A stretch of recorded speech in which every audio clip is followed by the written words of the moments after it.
Welcome back to Liberty Bytes on the Think Liberty Network. I'm your host, William-Gadsden. You can follow me personally on Twitter at William_Gadsden, or check out my Facebook page at William-Gadsden Political Commentator. Check out Think Liberty on Facebook, Twitter, or whatever your favorite social media outlet is. Give us a follow and a like for updates on new episodes and more. So let's talk about state legislators. The folks at the local and state level that represent you in one form or another. The folks that you vote for probably just because they had the right letter next to their name, without really understanding who they are or what they stand for. The folks that you send to your state capital every year to represent you and your best interests.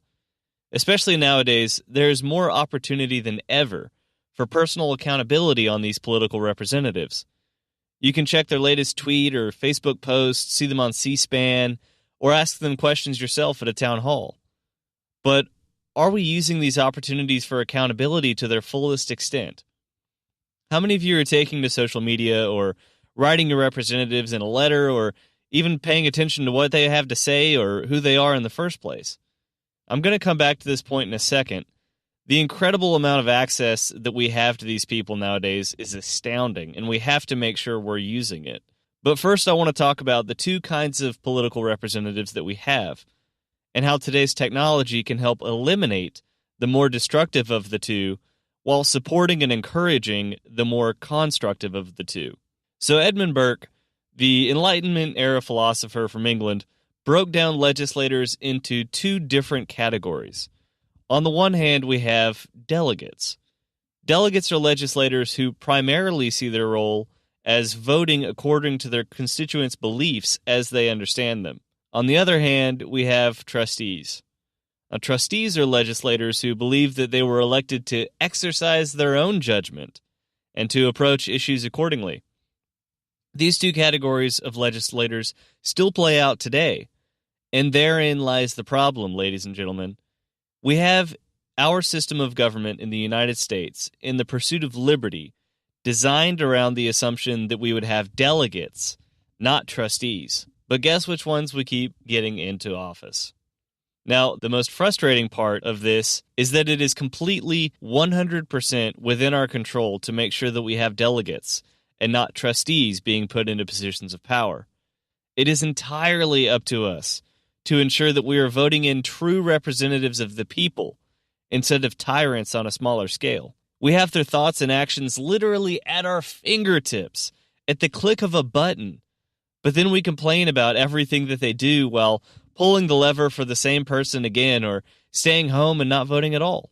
But I've griped about all of this before. I want to change gears a bit and take a look at the power that the information age has given us from a slightly different perspective, that of the legislators themselves. Ask any legislator, and they'll tell you that huge portions of their workday revolves around casework.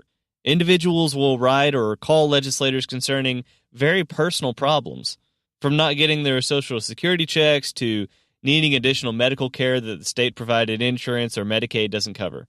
These legislators have to respond to each and every personal call for help like it is the most important thing in the world. And in return, they get plenty of fodder for the campaign trail, personal, emotionally powerful stories that provide evidence for why this or that government program should be expanded or more heavily funded. One example is Tennessee state legislator Rosalind Carita, a Democrat from Clarksville. She received a call from a 7-year-old boy that had outgrown his wheelchair, but a new one couldn't be provided under the state's health insurance program at the time.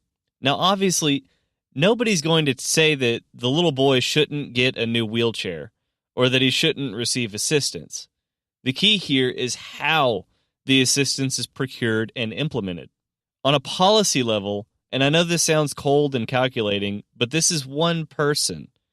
If a policy expansion is proposed and pushed based on one anecdotal story, how is it fair to the thousands that have to pay for that expansion?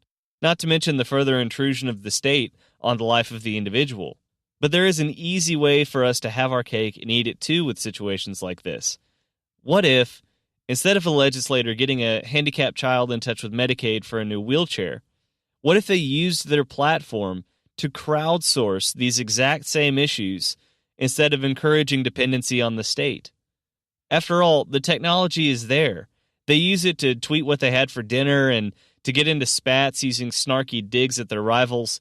Imagine if legislators used airtime on radio or television or on their personal websites or on social media to send out requests for donations to these sorts of causes.